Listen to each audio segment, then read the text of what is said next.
Property को लेकर हो रहे स्कैम कोई नई बात नहीं है, चाहे वो कोई भी शहर हो, छोटा शहर हो, बड़ा शहर हो।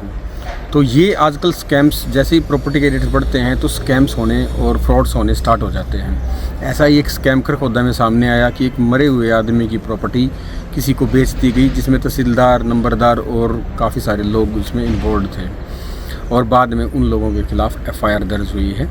अब उस पर इंक्वायरी चल रही है। तो ये इकलौता एग्जाम्पल नहीं है, हर शहर में ऐसे एग्जाम्पल आपको देखने को मिल जाएंगे। जो शहर डेवलपमेंट में चल रहा है वहाँ पे ये फ्रॉडस्टर्स होने लग जाते हैं। मैं आज ये सब बातें क्यों कर रहा हूँ, क्योंकि खरखोदा मैं मोस्टली कैप्चर करता हूँ, तो खरखोदा में भी इस तरह के फ्रॉड होने लग गए हैं। आप लोगों को ऐसी प्रॉपर्टी बेची जा रही है जो आप लोग के लिए ठीक नहीं है, या फिर वो गलत है, या फिर उस ज़मीन की एक्वायरमेंट हो रही है, या वो ज़मीन किसी काम की नहीं है। तो ऐसी काफ़ी सारी ज़मीनें हैं जो फर्जीवाड़े तरीके से बेची जा रही हैं। तो आइए आज बात करते हैं इसी बारे में। मैं परविंदर कुमार आप सब लोगों का स्वागत करता हूं अपने चैनल ऑथेंटिक प्रॉपर्टीज इंडिया में।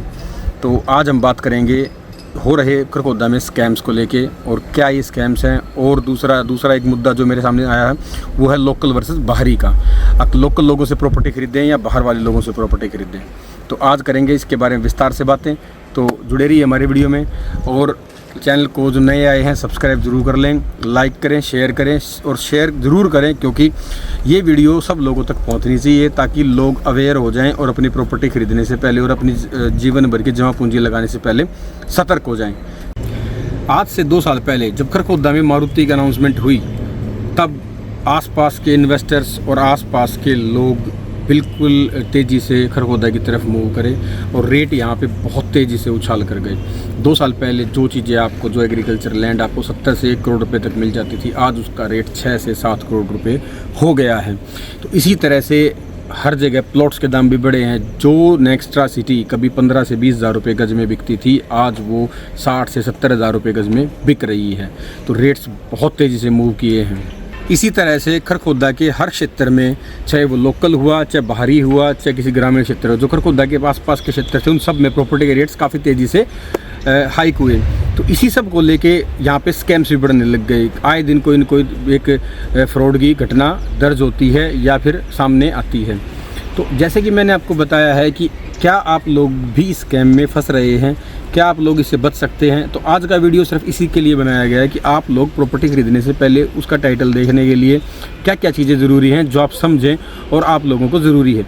अगर बात करें रेजिडेंशियल की, अगर आप रेजिडेंशियल में कोई प्रॉपर्टी खरीदना जा रहे हैं, चाहे वो कॉलोनी हो, चाहे वो बिल्डर के द्वारा डेवलप की गई कोई सोसाइटी हो, अगर डेवलप की गई सोसाइटी है या डेवलप हो रही सोसाइटी है, तो उसमें आप सबसे पहले चेक करें कि उसमें LOI आ चुका है, रेरा आ चुका है, डेवलपमेंट हो रही है या नहीं हो रही है। क्योंकि अगर किसी पार्टी बिल्डर का LOI नहीं आया है तो वहाँ पे जाना सेफ़ नहीं है। आप लोग अपने रिस्क पे जा सकते हैं, क्योंकि बिल्डर ना तो पैसा आपको कंपनी अकाउंट में या एस्क्रो अकाउंट में लेता है जो गवर्नमेंट में रजिस्टर्ड होता है, किसी थर्ड पार्टी अकाउंट में पैसा लिया जाता है, और उसके बाद अगर प्रोजेक्ट में ये डिले होता है तो आपका पैसा वापस भी नहीं मिलता। तो आपको अट्रैक्टिव रेट दे के चीज़ें बेच दी जाती हैं, और बाद में जब तक प्रोजेक्ट, ऐसे कई प्रोजेक्ट्स हैं जो अभी भी उलझे हुए हैं। तो इस तरह से अगर आप लोगों को ये सब देखना ज़रूरी होगा कि कौन सी जगह पे आपको लेना चाहिए, क्या आपको लोकेशन देखनी चाहिए। और लोकेशन तो चलो कोई नहीं, कुछ दिन बाद लोकेशन बन भी जाती है। आज ये लोकेशन कमज़ोर है तो कल वहाँ से कोई रोड निकलेगा, सड़क निकलेगी, तो वो लोकेशन अपने आप में उभर के आ जाती है। लेकिन सबसे पहले देखने की बात है कि आपको देखना होगा कि डॉक्यूमेंट्स क्लियर हैं, क्या बिल्डर ओके है, बिल्डर का क्या बैकग्राउंड है। तो ये सब चीज़ें आपको ज़्यादा देखना ज़रूरी है, ये सबसे ज़्यादा इम्पोर्टेंट है। तो ऐसे ही अगर आप लोग इंडस्ट्रियल लैंड खरीद रहे हैं तो इंडस्ट्रियल में यहाँ पे जैसे MIT है और IMT खरखोदा है जो SSIDC द्वारा डेवलप है, और MIT महादेव इंडस्ट्रियल टाउनशिप है जो एक बिल्डर द्वारा डेवलप है। ये 2 टाउनशिप हैं जिनके लाइसेंस और रेरा आ चुके हैं। SSIDC गवर्नमेंट की है तो वो बट ओबियसली अप्रूव्ड ही है, तो वहाँ पे आप आज की डेट में रीसेल में प्रॉपर्टीज ले सकते हैं। 450 मीटर से लेके आपका 1 एकड़ तक के, 2 एकड़ तक के उसमें प्लॉट अवेलेबल हो जाते हैं, जिनके रेट्स लगभग 55-60 हज़ार से लेके मतलब स्टार्टिंग हो जाती है। इस रेट में आपको चीज़ें वहाँ पे मिलती है इंडस्ट्रियल प्लॉट्स में। MIT जो कि आपका नेशनल हाईवे 334B के ऊपर है, उसमें रेट लगभग 34 से 35 हज़ार रुपये वेरी करता है। जो इंडस्ट्रियल प्लॉट है वहाँ पे भी लगभग 550 गज के प्लॉट स्टार्ट हो जाते हैं। अगर आप वहाँ लोग भी इन्वेस्टमेंट देख रहे हैं तो वो भी अप्रूव्ड एरिया में ही आता है।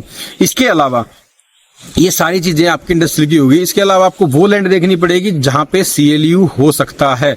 बेसिकली आपका सीएलयू कन्वर्जन हो जाएगा और उसमें एग्रीकल्चर लैंड को आप सीएलयू करा के इंडस्ट्रियल में कन्वर्ट करा सकते हैं। इसके लिए कुछ एरिया डिसाइडेड है, जैसे खरखोदा के आसपास का काफी सारा एरिया आर जोन के लिए गवर्नमेंट ने प्लान कर दिया है। अब आपको इंडस्ट्रियल का अगर लाइसेंस लगाना तो आपके पास मात्र एक रोड बचता है खरखोदा में, जो है खरखोदा से खांडा विलेज वाला रोड। उस रोड पे आपको खरखोदा बाईपास से लेके खांडा गांव तक जितनी भी लैंड है वो सारा 44 फुट के रास्ते पे लगती है। तो वहां पे आप कोई भी सीएलयू करा सकते हैं, चाहे वो आपका वेयर हाउस का हुआ, चाहे वो आपका इंडस्ट्री का हुआ, चाहे आपको कोई प्लांट लगाना है, चाहे आपको वेयर हाउस या गोदाम लगाना है। क्योंकि 44 फुट के रास्ते पे गवर्नमेंट की तरफ से कोई भी बाउंडेशन नहीं है, आप हर तरह का सीएलयू ले सकते हो। वहां पे रेट आज भी रीजनेबल है और अच्छे रेट पे आपको चीजें वहां पे मिल जाएंगी। बाकी खरखोदा में आर जोन में लगभग 5.5 से लेके 7 करोड़ रुपए तक का रेट मैक्सिमम देखने में आता है। तो इसलिए एग्रीकल्चर लैंड में आप इन्वेस्टमेंट कर सकते हो, लेकिन एग्रीकल्चर लैंड का भी टाइटल आप लोग अपने ब्रोकर से चेक करवाएं, जो भी लैंड आप खरीदना चाह रहे हैं। क्योंकि ऐसे ही कोई भी जमीन किसी और के नाम की चीज बेच दी जाती है, या तो प्रॉपर तरीके से डॉक्यूमेंटेशन हो और अपने ब्रोकर पे, लोकल ब्रोकर पे भरोसा जरूर करके चले। तो वो लोकल ब्रोकर आपका उसका एक्सपीरियंस देख लीजिए, कितने साल पुराना ब्रोकर है, क्या वो कल ही या पिछले साल 6 महीने से तो नहीं आगे बैठा है। तो इन चीजों का काफी फर्क पड़ता है आपकी प्रॉपर्टी सर्च में। प्रॉपर्टी सर्च करते वक्त लोकल ब्रोकर से जरूर बात करें, उसका व्यू और ओपिनियन जरूर लें जहां पैसा लगा रहे हैं। क्योंकि बाहर बैठ के जो प्रॉपर्टी बेच रहे हैं, दिल्ली, गुड़गांव या किसी भी और शहर से बैठ के अगर खरखोदा में प्रॉपर्टी बेच रहे हैं, तो उस प्रॉपर्टी के लेने के मायने तब तक हैं जब आप किसी लोकल ब्रोकर से बात कर लें जो वहां पे एस्टेब्लिश्ड है काफी सालों से। अदरवाइज वहां बैठे बैठे प्रॉपर्टी खरीदने का कोई सेंस नहीं बनता है, आप लोग अपने पैसे फंसा बैठेंगे। क्योंकि आजकल बहुत से ऐसे बिल्डर हैं या बहुत से ऐसे ब्रोकर हैं जो बाहर बैठ के माल बेच रहे हैं, दिल्ली में बैठ के, गुड़गांव में, नोएडा में या कहीं पे बैठ के बेच रहे हैं, बगैर एलओआई की लैंड बेच रहे हैं। वहां पे आपको प्लॉट का 100 गज, 150 गज, 200 गज का जो लालच दिया जाता है वो दिया जाएगा, सस्ते रेट बताए जाएंगे। बल्कि उन्हें ग्राउंड पे आप देखोगे तो उससे महंगे ही रेट, वो सबसे महंगा रेट होगा, वहां आसपास में और सस्ते रेट मिल जाएंगे आपको।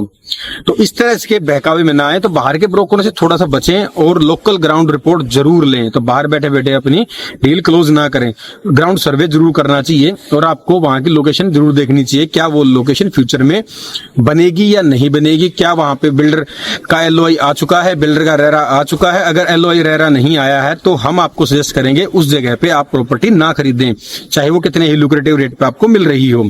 इसके साथ साथ लोकल ब्रोकर का सपोर्ट आपको मिलेगा, आप उससे प्रॉपर्टी खरीदेंगे तो वहां पे आपको रीसेल करने में आसानी रहेगी। क्योंकि मैक्सिमम जो बायर होता है वो लोकल ब्रोकर के पास होता है। नया बायर है, वो जो नया मार्केट में आया है, वो बायर अगर ऑनलाइन देख के आ रहा है और यहाँ पे आके फंस जा रहा है, तो वो आपको 2 से 3 साल आगे रेट बेच देंगे, जो आप बिल्कुल फंस जाओगे और उसमें आप निकल नहीं पाओगे। तो ये तो बात हो गई 2 तरह की, इंडस्ट्रियल की और आपका रेजिडेंशियल की। इसी तरह से एग्रीकल्चर लैंड भी अगर आप खरीद रहे हैं तो उसका टाइटल जरूर चेक कराएं, देखें क्या उसका इंतकाल हो चुका है, क्या उसकी जमाबंदी में क्या रिकॉर्ड में है, क्या वो साजिली खेवट में है, या फिर आपकी क्या स्टेटस आप उसका जरूर पता करें। तो अपने ब्रोकर से जरूर कंसल्ट करें, डायरेक्ट प्रॉपर्टी खरीदने से बचें, क्योंकि डायरेक्ट आप लोगों को टाइटल का पता नहीं चलेगा। तो किसी विश्वसनीय ब्रोकर से जरूर बात करें। बाहरी ब्रोकरों से जरूर बचें, क्योंकि बाहरी ब्रोकर आपको सिंगल टाइम प्रॉपर्टी तो बेच सकते हैं लेकिन आपको सर्विसेज नहीं देंगे, आपकी रीसेल में सहायता नहीं करेंगे, तो आप लोगों के लिए वो भी बहुत ही मुश्किल होगा। और वो जो रेट होंगे वो रेट आपको लोकल ब्रोकर जो ऑन ग्राउंड वहां बैठा और कई साल से वहां पे वर्किंग कर रहा है, वो ब्रोकर आपको वहां पे अच्छे से इस चीज को बता पाएगा कि वहां पे ली प्रॉपर्टी इस रेट में लेनी चाहिए या नहीं लेनी चाहिए, या ये उस रेट के हिसाब से एक्यूरेट है या नहीं है। अब खरखोदा में जो आसपास के क्षेत्र में कुछ कॉलोनियां भी डेवलप हो रही हैं जो कि एग्रीकल्चर फॉर्म में ही डेवलप हो रही हैं और वहां पे भी अच्छे खासे रेट पे आपको प्रॉपर्टी बेची जा रही है। तो सबसे पहले तो उस जमीन का टाइटल जरूर देखें कि वो किस टाइटल पे है, क्या वहां पे एक्वायरमेंट हो सकती है या नहीं हो सकती, क्या सरकार वहां पे कोई एक्सटेंशन कर रही है। तो सबसे पहले अपना मास्टर प्लान जरूर चेक करें और ये जरूर देखें कि वहां पे अगर एक्वायरमेंट हो गई तो आपको उस जमीन के बदले में क्या मिलता है। अगर मैं बात करूं तो सरकार की एक्वायरमेंट जो लगभग 5800 एकड़ की मारुति के पास, मतलब IIMT खरखोदा के पास होनी थी और इसी के साथ साथ काफी एरिया में भी होनी है। तो इसलिए जो आर जोन की जमीन है वहां पे आप प्रॉपर्टी खरीदने में ज्यादा इंटरेस्ट दिखाएं। और आप रेजिडेंशियल अगर आप खरीद रहे हैं तो वो बेसिकली आर जोन का ही पार्ट होना चाहिए। तो काफी सारे बिल्डर भी हैं जो सिर्फ बाउंड्री वॉल करके और बोर्ड लगा के चले गए हैं और लोगों का 50% तक पैसा भी ले चुके हैं। अब बिल्डर उनसे अगले 25 से 30% की डिमांड कर रहा है और ऑन ग्राउंड जीरो काम हुआ है, बाउंड्री वॉल के अलावा कोई काम नहीं हुआ है। तो ऐसे भी 1-2 बिल्डर खरखोदा में देखने में आ रहे हैं। तो अब हम लोगों को समझाने की कोशिश करते हैं कि जैसे बिल्डर्स में मत जाइए। तो कुछ लोग एक्स्ट्रा स्मार्टनेस के कारण या हम लोगों पे भरोसा न करके वहां पे जाके फंस जाते हैं और बाद में हमें बताते हैं कि जी हम वहां फंस गए, हमें निकलवाइए। तो हम ऐसा नहीं कर सकते। हम ना तो आपको फंसा सकते हैं, ना ही किसी दूसरी पार्टी को फंसा सकते हैं, क्योंकि आपकी जो मेहनत की जमा पूंजी है हम उसको फंसा के बिल्कुल भी अपने ऊपर दोष नहीं लेना चाहते हैं। तो हम चाहते हैं कि आपकी प्रॉपर्टी जो आपकी मेहनत की कमाई से खरीदी जाए वो आपको प्रॉपर अच्छी लोकेशन पे मिले, ग्रो करे, आपका रेट बढ़े और आपको प्रॉफिट मिले और आपको वहां पे प्रॉपर्टी रहने के हिसाब से मिले। तो ऐसे ही खरखोदा में काफी सारी कॉलोनियां डेवलप हैं, जिनमें 3 कॉलोनियां ऐसी हैं जिनका रेरा आ चुका है, जिसमें आप बात करेंगे नेक्स्टा सिटी का फेज 1 और 2, जिसमें आप बात करेंगे ऋषिका रितम काउंटी, जो तीसरा आपका राजधानी काउंटी। ये तीनों की तीनों बिल्कुल एक्यूरेट हैं, बिल्कुल ओके हैं, सारे डॉक्यूमेंट्स क्लियर हैं, सब कुछ उसमें क्लीन एंड क्लियर है। तो आप वहां पे प्रॉपर्टी आंख बंद करके ले सकते हैं। हाँ, अगर कोई नया फेज किसी बिल्डर का आने वाला है, जैसे बात करें नेक्स्ट राग में भी 2-3 फेज और आने वाले हैं, तो जब तक उनका लाइसेंस या रेरा ना आ जाए तो हम आपको सेशन नहीं देंगे कि आप उसमें इन्वेस्ट कीजिए। रेरा और लाइसेंस आने के बाद इन्वेस्ट कीजिए। जैसे एक एनवी सिटी है, उसका लाइसेंस आ चुका है, आप वहां पे प्रॉपर्टी में इन्वेस्टमेंट कर सकते हैं। वहां पे आप यूआई सबमिशन डाल सकते हैं और जिससे आपको जब उनका रेरा आएगा तो आपको प्लॉट्स वगैरह पहले की लोकेशन पे मिल जाएंगे। इसी के साथ साथ काफी सारी एप्लीकेशंस लगी हुई हैं, लेकिन लगे हुए एप्लीकेशन पे मत लगाइए, क्योंकि पिछले 1 से 1.5 साल से काफी बिल्डर्स ने एप्लीकेशन लगा रखी है लाइसेंस के लिए, लेकिन उनका लाइसेंस नहीं आया है। ऐसे लोगों से बचें और ऐसे बिल्डर्स से बचें जिनका लाइसेंस भी नहीं आया है और वो आपको माल बेचने जा रहे हैं। तो ऐसे में अपना पैसा ना फंसाएं, बाद में आपको परेशानियों का सामना करना पड़ेगा। और कोई भी गवर्नमेंट एंटिटी आपको एंटरटेन भी नहीं करेगी, क्योंकि आप लोगों ने खुद पैसा दिया है जाके और वो रेरा रजिस्टर्ड लाइसेंस नंबर में नहीं दिया गया है। तो जो एस्क्रो अकाउंट होता है बिल्डर का रेरा आने के बाद मिलता है, तो उसी में पैसा डालने की कोशिश कीजिए, उसके बाद ही उसमें इन्वेस्टमेंट डालिए। ये हो गया आपका रेरा और नॉन रेरा और लाइसेंस और बिना लाइसेंस की कॉलोनियां। इसी तरह से खरखोदा के अंदर भी काफी सारी कॉलोनियां डेवलप हो रही है।